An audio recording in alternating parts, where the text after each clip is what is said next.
Hello everyone and welcome. My name is Gabriel Margaret Olivares and I am so excited to guide you through today's math adventure. We're diving into the world of factoring, which might sound a bit intimidating, but trust me, it's like solving a puzzle. Today we'll be covering 3 lessons that will help you master factoring. Our first lesson is all about factoring polynomials with the common monomial factor. By the end of this lesson, you'll be able to identify the GCF, which is the greatest common factor, solve problems involving factors of polynomials, and apply the distributive property to factor out the GCF. First, let's understand what factoring actually is. Factoring is the process of finding factors of a given product. Think of it as the reverse of multiplication. For an example, let us find the factors of the number 6. 2 times 3 equals to 6, which is counted as factors. 1 times 6 equals to 6 as well. So all of these mentioned numbers are the factors of 6.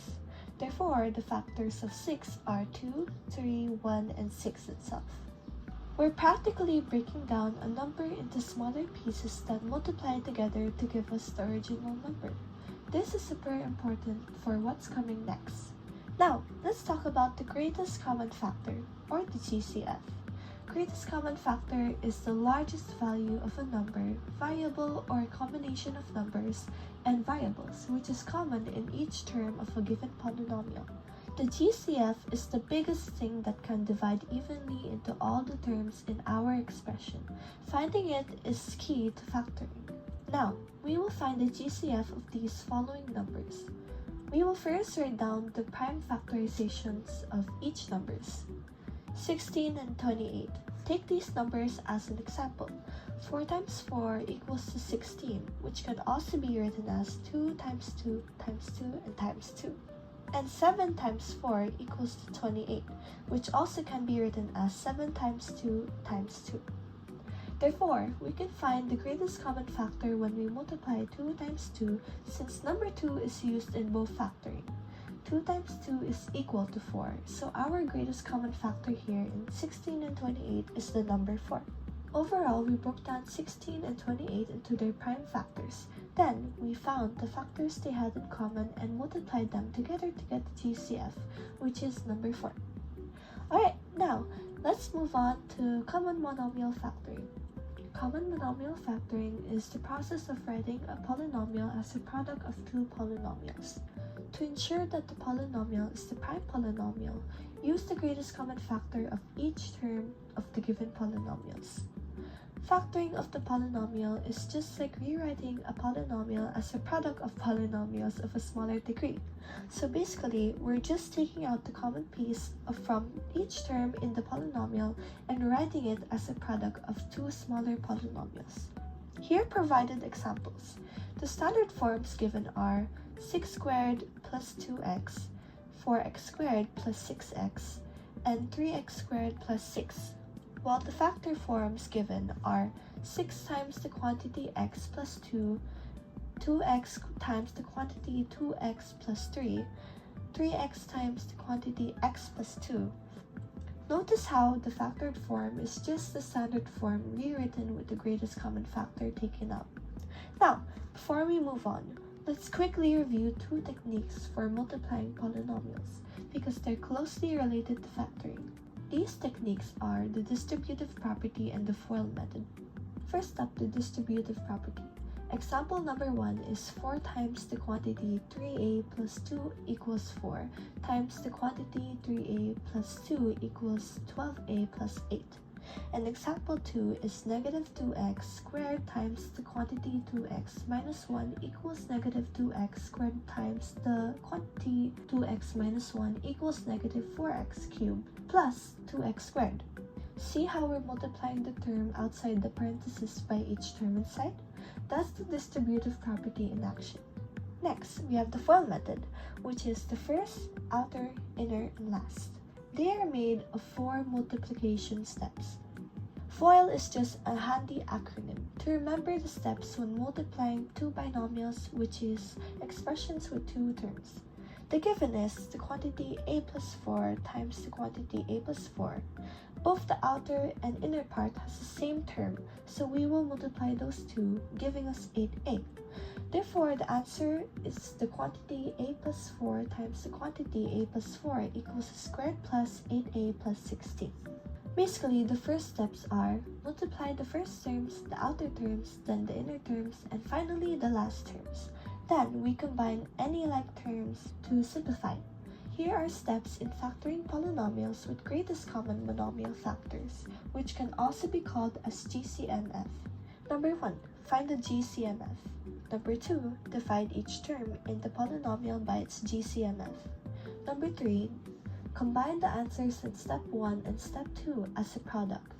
Now, let's put it all together with an example like factoring 6x plus 4x squared. First, we need to find the GCMF of 6x plus 4x squared, which is 2x. Second, we divide each term in the polynomial by its GCMF, which is 6x divided by 2x, and 4x squared divided by 2x equals to 3 plus 2x. Lastly, combine the answers in step 1 and step 2 as a product, which will be 2 times the quantity 3x plus 2x. To check if your answer is correct, apply the distributive property. Now, let's move on to lesson 2, which is factoring using the difference of squares. In this lesson, students will be able to identify whether or not an expression is a difference of two squares, and they would also be able to factor the difference of two squares completely. A perfect square is a number that can be obtained by squaring an integer, and it is super helpful to memorize the first few perfect squares.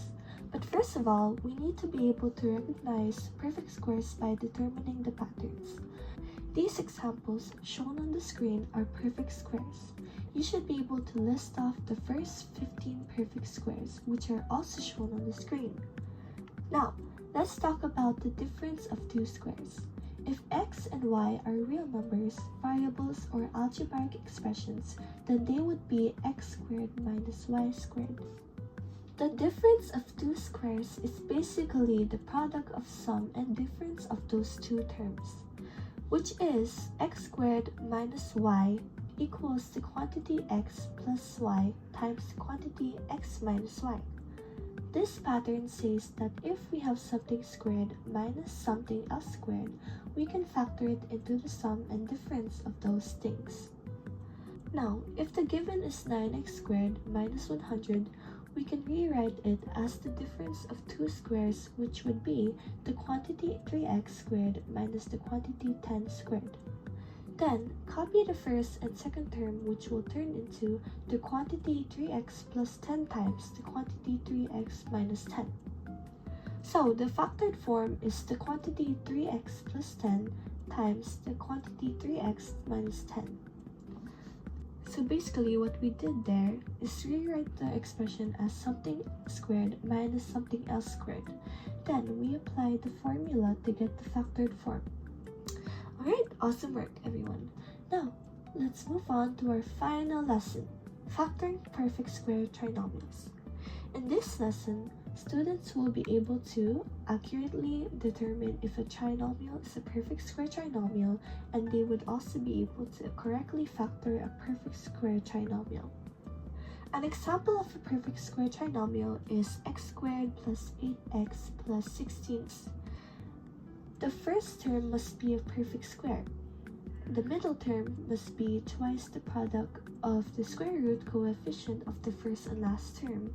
Then the last term must be a perfect square as well. Overall, to be a perfect square trinomial, the first and last terms must be a perfect square, and the middle term must fit into a specific pattern. Now, with that lesson discussed, try to identify whether it is a perfect square trinomial or not.